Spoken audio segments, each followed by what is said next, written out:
high for my top 10. Gotta learn from the wise women and men. All my life, like 9 to 9. For my top 10, top 10, top 10, 9 to 9. This one's for my top 10. Hey, it's Evan Carmichael, and I make these videos because chances are you are the most ambitious person in your circle, but you know you're capable of more. And you get that push by surrounding yourself with the best. So today, let's learn from one of the best, Jeff Bezos, and my take on his top 10 rules to success. Enjoy. Okay, let's kick it off with rule number 1, minimize regrets. When I'm 80, now 90, I want to have minimized the number of regrets that I have in my life. And most of our regrets are acts of omission. They're things we didn't try. It's the path untraveled. Those are the things that haunt us. Rule number 2, think long term. What do you say to employees when you obviously have some traders in the stock who are not happy and suddenly the stock is down 25% after a quarter?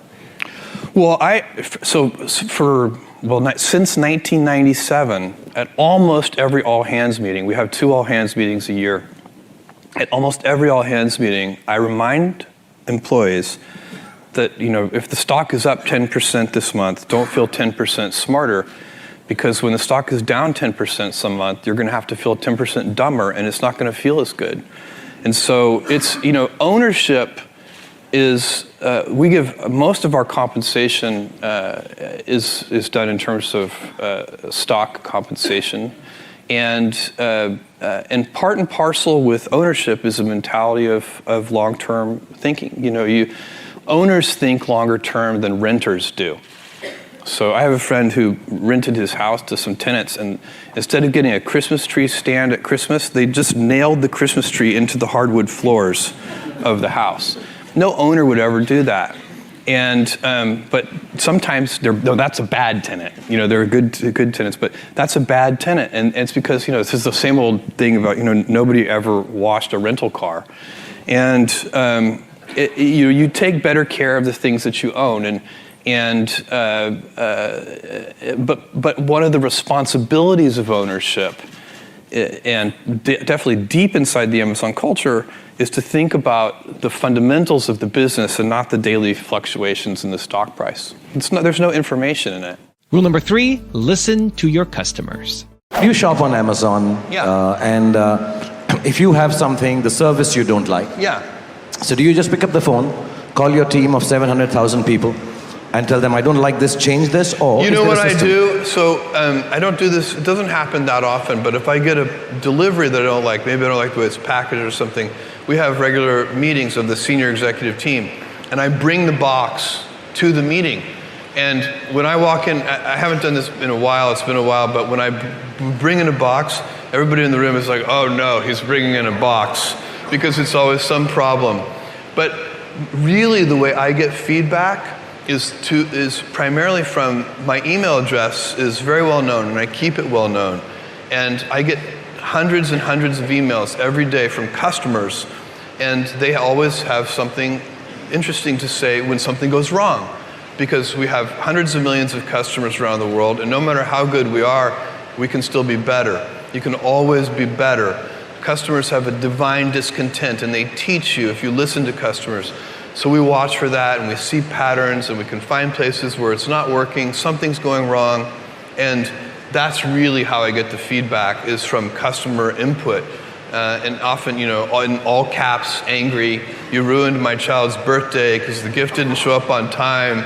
And we take that, and what you really want to do is you take that, it's an anecdote, it's a single example, but you need to find the root cause. What went wrong deep inside the system? How did this happen? Because then you can fix it for everyone, so that particular problem will never happen again.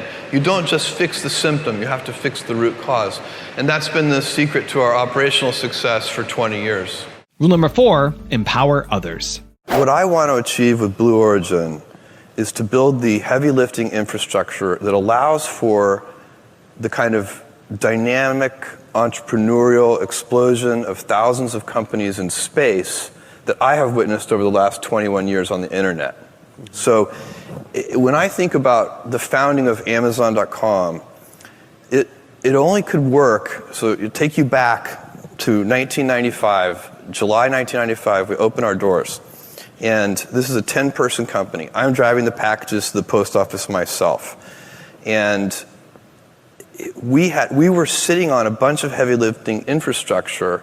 Otherwise, a tiny company could never have started Amazon.com. You couldn't do it. For example, there was already a gigantic logistics network called the US Postal Service and UPS and FedEx. That would have been tens of billions, actually hundreds of billions of dollars of capital that you would have had to have laid out if you had to build a logistics network. We didn't have to do that. It existed. That heavy lifting was already done.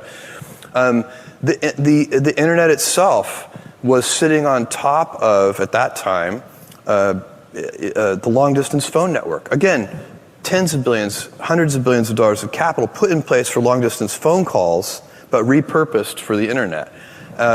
Payment system. There was already a payment system. We didn't have to do that. It was called the credit card, and it had been initially put in place for travelers, and so on and so on. And you can go through, and what we were able to do is take all of that heavy lifting infrastructure and kind of reassemble it in a new way and do something new and inventive with it. And that's one lens through which you can view the founding of Amazon.com. In space today, that is impossible. On the internet today, two kids in their dorm room can reinvent an industry. That's how it could, because the heavy lifting infrastructure is in place for that. Today, two kids in their dorm room can't do anything interesting in space. You could build a CubeSat. There's not that much interesting about CubeSats. And that may change, but right now, there's just, there are certain laws of physics and certain things you need size for, and things need to be big. We need to be able to put big things in space at low cost. And so if I'm 80 years old and I can say to myself that Blue Origin did the heavy lifting, I'm using my Amazon winnings to do a new piece of heavy lifting infrastructure, which is low cost access to space. The vehicles have to be reusable. You can't throw them away. Throw away space vehicles every time, you're never going to lower the cost.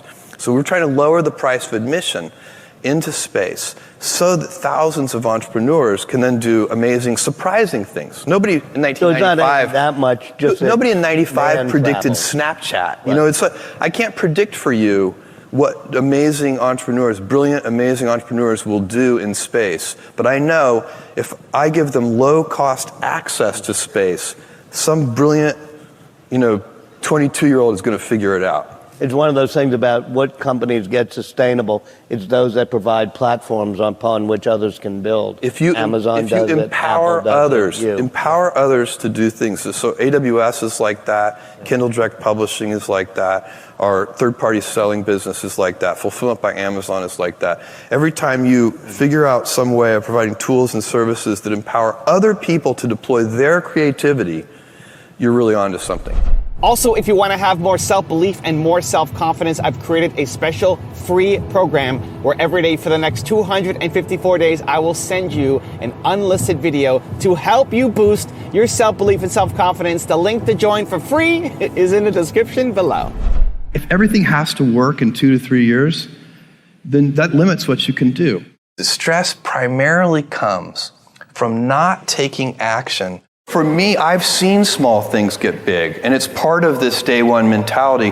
I like treating things as if they're small. Rule number 5, build a strong company culture. My opinion is that I can do some things that Amazon would be hard for other people to do only because of my history with the company. And as the company has grown, of course, my job has changed very much, and it has. My main job today is I'm kind of I work hard at helping to maintain the culture. A culture of high standards, of operational excellence, of inventiveness, of willingness to fail, willingness to make bold experiments. I'm the counterbalance to the institutional no who can say yes. But I won't, I'm not going to be here forever. Amazon is a really many of the traits that make Amazon unusual are now deeply ingrained in the culture. In fact, if I wanted to change them, I couldn't. If I decided tomorrow that I wish Amazon did less pioneering and more close following, I couldn't do it. The culture cultures are self-reinforcing, and that's a good thing. The people who come to the company, we get sometimes people come to the company and they find Amazon very boring because we don't have enough, competitive zeal. We don't wake up. Some annual planning processes in some companies literally start with who are our 3 biggest enemies, and then here's how we're going to hold them at bay or defeat them. And we don't have such a list at Amazon. It's not how our annual planning process works. And so, but if you're on the other hand, if you're the kind of person who gets up in the morning and says in the shower time, what can we invent for customers and what can we do differently and how can we improve that experience and so on, then it's going to be a playground. I still run into work, by the way. I took my family on vacation to France, my wife's extended family. There were about 20 of us. And we had an unbelievably good time. Great food, everything. We were there for a week. I got back to Seattle and I ran into the office. I'm having so much fun. Rule number 6, lean into the future. As number 1 on the list, we were talking to Steve Case yesterday, and he had been number 1. And a couple of years later, he was not on the list. Well, you're making me really nervous. No, don't be nervous. Just tell me what could happen that would do that to you and Amazon, and how do you prevent that? Do you worry it could all come unraveled? Well, I kind of have this experience kind of already happened to me because you put me on the cover of Time Magazine as Person of the Year in 1999, and about a year later, the internet bubble burst. I think Amazon stock went from $113 a share to $6 or something like that. So these things happen. The thing for companies is you need to be nimble and robust. So you need to be able to take a punch, and you also need to be quick and innovative and doing new things at a high speed. That's the best defense against the future. And you have to always be leaning into the future. If you're leaning away from the future is going to win every time. Never, ever, ever lean away from the future. Rule number 7, experiment. To be innovative, you have to experiment.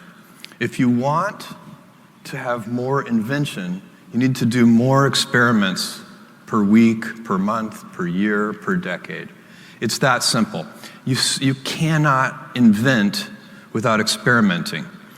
And here's the other thing about experiments, lots of them fail. If you know it's going to work in advance, it is not an experiment. And what happens in big organizations, Amazon's a big organization now too, the Air Force is a big organization, is that we start to confuse experimentation with operational excellence. So operational excellence is one of our 4 key principles at Amazon. We're building a fulfillment center. We've built over 150 large fulfillment centers around the world now. We know how to do that. That is not an experiment.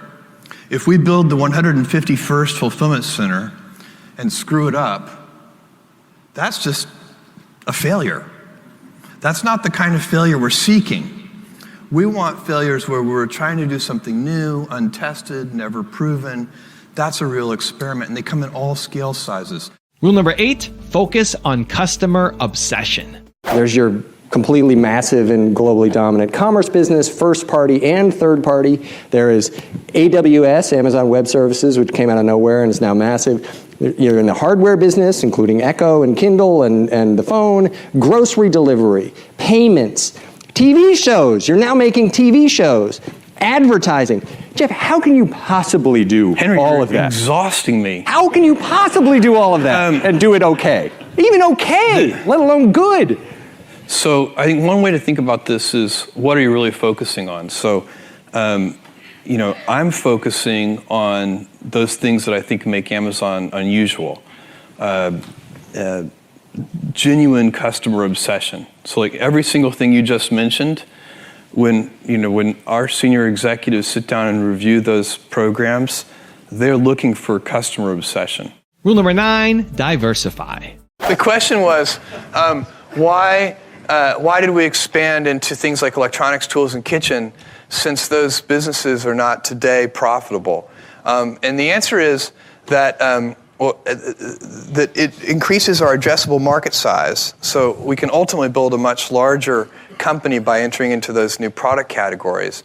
And second, while it's true that those new categories, which are only 3 years old, and by the way, electronics, tools, and kitchen is now a $600 million business at Amazon.com, which makes it one of the largest, on a standalone basis, it's probably in the top 4 or 5 e-commerce companies anywhere in the world. So that business is growing and growing very rapidly. And one of the big advantages it has a huge audience of early adopters, which is why companies like Segway choose us as the exclusive launch platform for products like that, because really early adopters are the kind of people who buy stuff like this. So it's, but that business ultimately will be, electronics in particular, in my opinion, will be our largest, most profitable business one day. When you start a new business, there are certain fixed costs that come along with starting that business. And then the business has to reach enough scale so that the profit from the business, the variable profit, can cover those fixed costs. There's no sidestepping that, and it's just a simple investment issue. And rule number 10, the last one before a very special bonus clip, is have fun.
Solve that Rubik's Cube? Yeah. No, thank you. I can't even do that with my hands. Now I've got a special bonus clip that I think you're going to enjoy. But before that, it's time for the question of the day. I want to know, what was your single biggest takeaway from this video? And what is your specific plan of action for the next week? When you just watch a video and get motivated by it, you have a 35% chance of following through. But when you get motivated and then create a specific plan of action, you have a 91% chance of following through. That's what we do here, Believe Nation. We get motivated, but then we do something about it. And when you commit to other people, you increase your chances even further of following through. So, what was your biggest takeaway from this video? And then what is your plan of action around it for this week? Put it down in the comments below, because I want to celebrate you. The best advice I can give somebody is do something that you think is interesting and let the waves catch you. You know, something that I see people do, which I don't think is a good idea, is they try to chase the current thing. I saw this so much in 1997 and 1998, 1999 with respect to the internet. There were, you know, in 94 and 95 and 96 and 97, mostly the people who were, you know, the kind of the earlier you get, the more true this is, but, you know, the people who were sort of looking at this space and starting companies were genuinely interested in it. They thought it was really cool. By the time you got to 1999, like, doctors were stopping, you know, like, screw that doctor thing. I'm going to start a .com company.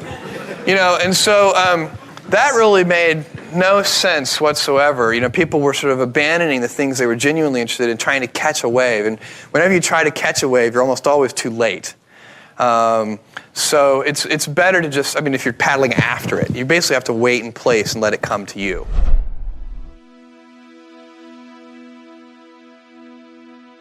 If you want 10 more awesome rules from Jeff Bezos, check out the video right there next to me. I think you'll enjoy it. Continue to believe, and I'll see you there. You really can't accomplish anything important if you're not stubborn on vision, because things that are important take a long time. They take teams. You can't do it by yourself.